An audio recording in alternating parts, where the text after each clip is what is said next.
اگر میں آپ سے کہوں کہ اس دیوار کے پیچھے خاموشی نہیں ہے، وہ وہاں موجود ہیں اربوں کی تعداد میں۔ ایک ایسی قوم جو اپنے مردے دفناتی نہیں بلکہ کھا جاتی ہے، اور جن کی بھوک اتنی وحشی ہے کہ وہ سانپوں اور بچھوؤں کو بھی زندہ نگل جاتی ہے۔ اور اگر میں آپ سے کہوں کہ دنیا میں ایک ایسی فوج تیار بیٹھی ہے جو سمندروں کا سارا پانی پی جائے گی، جو انسانوں کو نہیں بلکہ پوری انسانیت کو کھا جائے گی۔ یہ کوئی ہالی ووڈ مووی کا اسکرپٹ نہیں ہے، یہ ایک 1400 سال پہلے ریگستان عرب میں بتائی گئی وہ خوفناک حقیقت ہے جو کسی بھی دن آپ کے چینل کی سب سے بڑی بریکنگ نیوز بن سکتی ہے۔ آپ نے یاجوج ماجوج کا نام تو سنا ہوگا، ان کی رہائی کا وقت شاید بہت قریب آ چکا ہے۔ آئیے چلتے ہیں دیوار کے اس پار جہاں آپ کا سب سے خوفناک ڈراؤنا خواب حقیقت بننے والا ہے۔ بسم اللہ الرحمن الرحیم۔ السلام علیکم ورحمۃ اللہ وبرکاتہ۔ آج ہم جانیں گے دنیا کے سب سے بڑے راز اور لوہے کی دیوار کے پیچھے چھپے ہوئے یاجوج اور ماجوج کی مکمل اور سچی کہانی۔ موجودہ دور میں ہمیں لگتا ہے کہ ہم نے زمین کو پوری طرح دریافت کر لیا ہے۔ ہم سمجھتے ہیں کہ ہم سیٹلائٹ کے ذریعے سمندروں کی گہرائیوں سے لے کر جنگل کے بیچ گرے پتے کو بھی دیکھ سکتے ہیں، لیکن حقیقت یہ ہے کہ اللہ کی اس وسیع زمین پر آج بھی کچھ ایسے بلائنڈ سپاٹس موجود ہیں جہاں ٹیکنالوجی اندھی ہو جاتی ہے۔ قرآن مجید کی سورہ الکہف ہمیں ایک ایسے ہی پراسرار مقام پر لے جاتی ہے۔ یہ کہانی ہے ایک عظیم بادشاہ کی اور ایک خوفزدہ قوم کی، اور ان درندوں کی جنہوں نے صدیوں تک زمین پر فساد مچایا۔ بات صدیوں پرانی ہے۔ زمین پر ایک ایسے شخص کا راج تھا جسے اللہ نے بے انتہا وسائل اور بے مثال حکمت سے مالا مال کیا تھا، اور قرآن پاک انہیں ذوالقرنین کے نام سے پکارتا ہے۔ وہ صرف تخت پر بیٹھنے والے حکمران نہیں تھے، بلکہ ایک ایسے عظیم مسافر بھی تھے۔ اللہ نے قرآن میں فرمایا، ہم نے اسے ہر چیز کا سامان دیا تھا۔ ذوالقرنین کا مشن زمین پر عدل قائم کرنا تھا۔ انہوں نے مشرق اور مغرب کے عظیم سفر کیے، لیکن ان کا تیسرا سفر وہ سفر تھا جس نے انسانیت کی قسمت کو ہمیشہ کے لیے بدل کر رکھ دیا۔ اپنے عظیم لشکر کے ساتھ مشکل اور انجان راستوں کو پار کرتے ہوئے ذوالقرنین ایک ایسی جگہ پہنچے جو عام دنیا سے کٹی ہوئی تھی۔ قرآن پاک اس جگہ کو بین السدین یعنی پہاڑوں رکاوٹوں کے درمیان کہتا ہے۔ یہاں قدرت نے دو عظیم الشان پہاڑ کھڑے کر رکھے تھے جن کے بیچ میں ایک تنگ سا راستہ تھا۔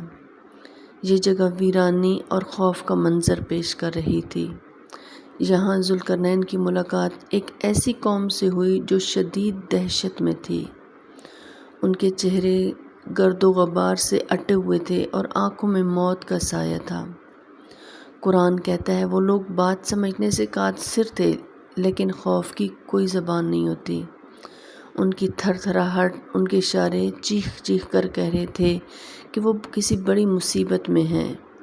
جب ذوالقرنین کے ترجمانوں نے ان سے رابطہ کیا تو پتہ چلا کہ یہ لوگ کسی عام دشمن سے نہیں بلکہ ایک ایسی مخلوق سے ڈرے ہوئے ہیں جو انسانیت کے دشمن ہیں۔ انہوں نے کانپتے ہوئے ہاتھوں سے ان دو پہاڑوں کے درمیان اس کھلے راستے کی طرف اشارہ کیا اور فریاد کی، اے ذوالقرنین، ان دو پہاڑوں کے اس پار یاجوج اور ماجوج رہتے ہیں۔ یاجوج اور ماجوج جو حضرت نوح کے بیٹے یافس کی اولاد میں سے ہیں، اپنی طاقت اور وحشت میں بے مثال ہیں۔ وہ انسانی شکل میں ہونے کے باوجود درندے تھے۔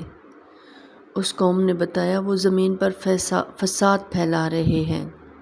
وہ ہماری بستیوں میں گھس آتے ہیں، ہماری فصلیں تباہ کرتے ہیں، ہمارے جانور کھا جاتے ہیں اور بے پناہ خون بہاتے ہیں۔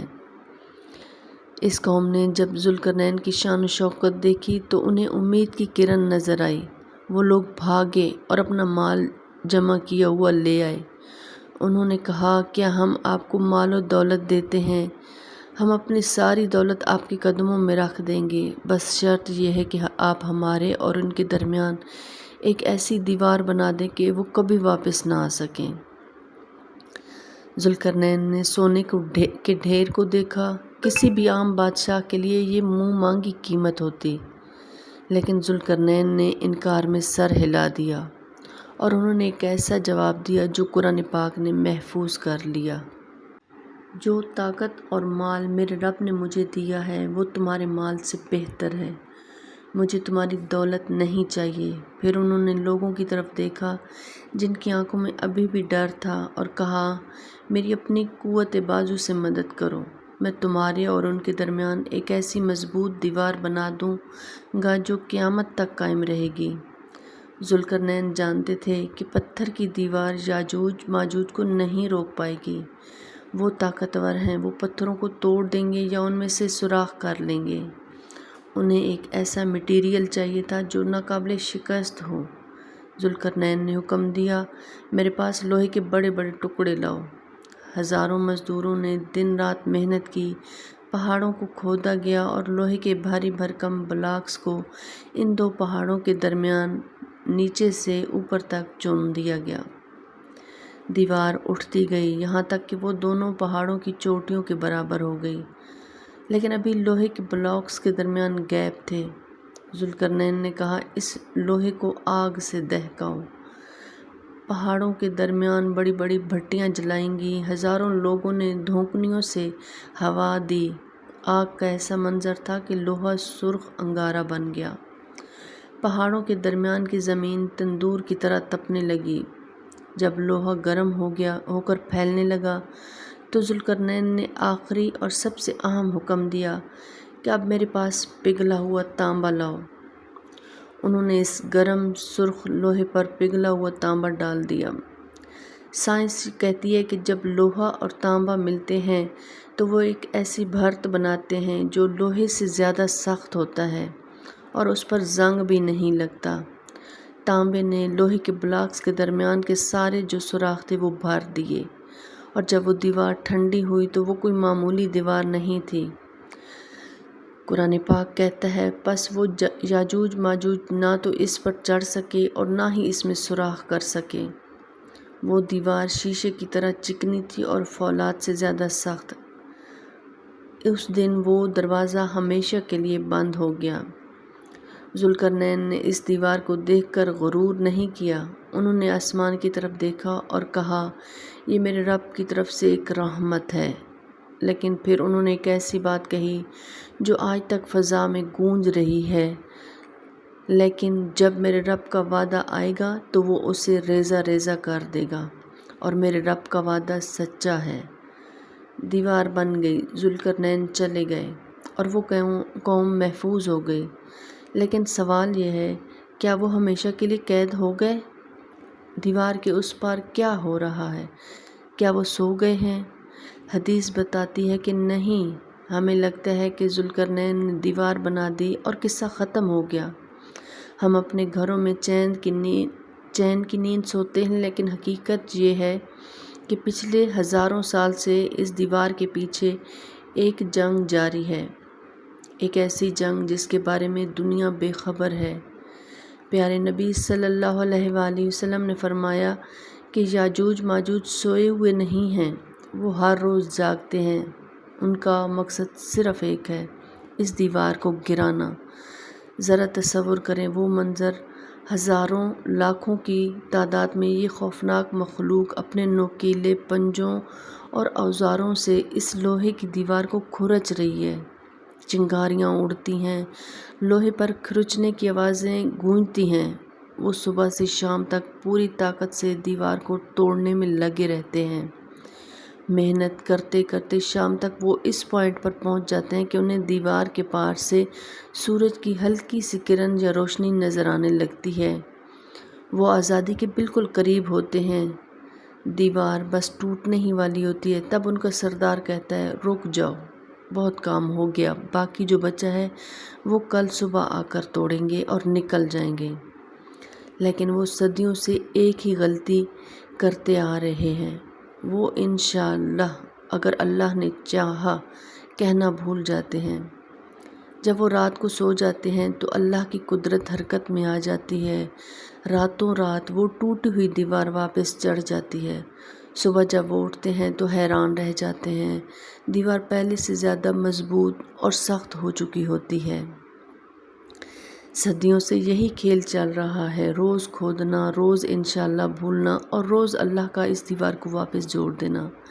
یہ اللہ کا نظام ہے کہ جب تک وقت نہیں آئے گا یہ سیلاب رکا رہے گا، لیکن ہر قید کی ایک مقررہ مدت ہوتی ہے، کوئی زنجیر ہمیشہ قائم نہیں رہتی۔ ایک دن آئے گا جب دجال کا فتنہ ختم ہو چکا ہوگا، زمین پر حضرت عیسیٰ علیہ السلام کا راج ہوگا، دنیا امن محسوس کر رہی ہوگی۔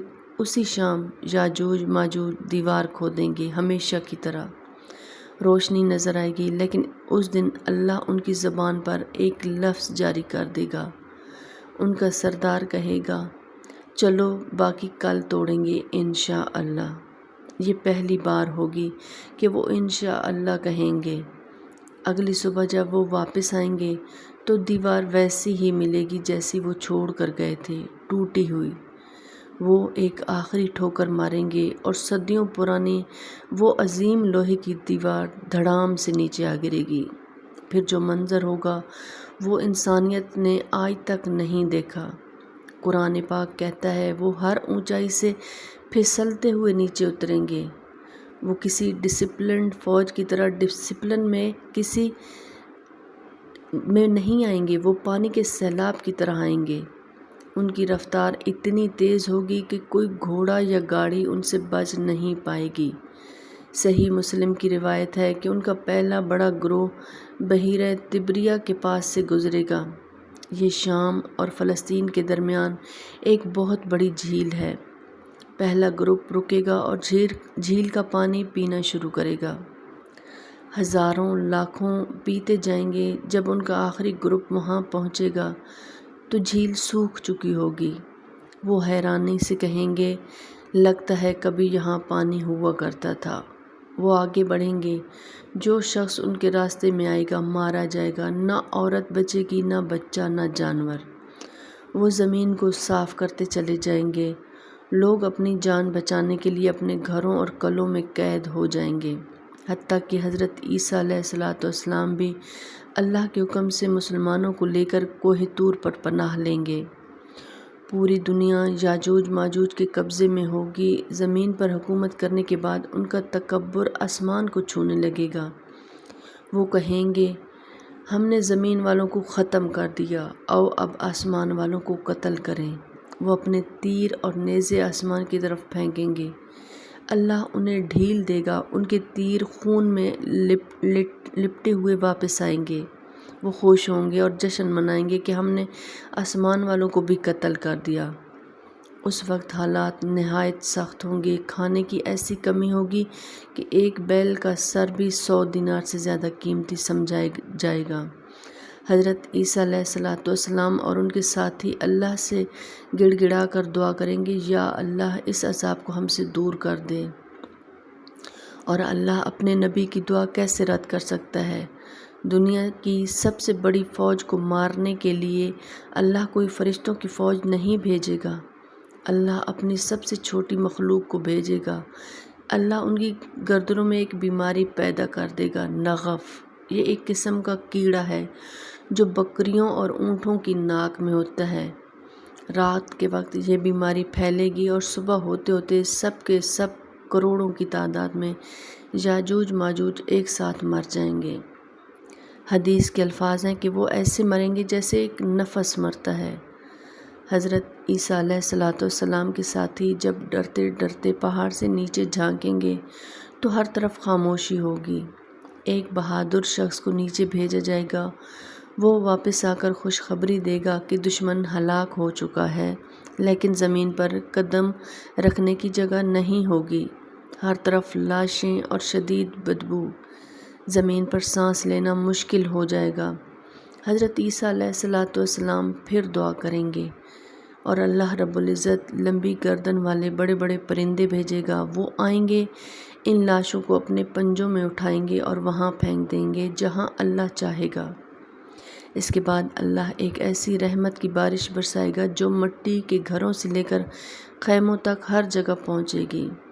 یہ بارش پوری زمین کو دھو کر شیشے کی طرف صاف اور چمکدار بنا دے گی۔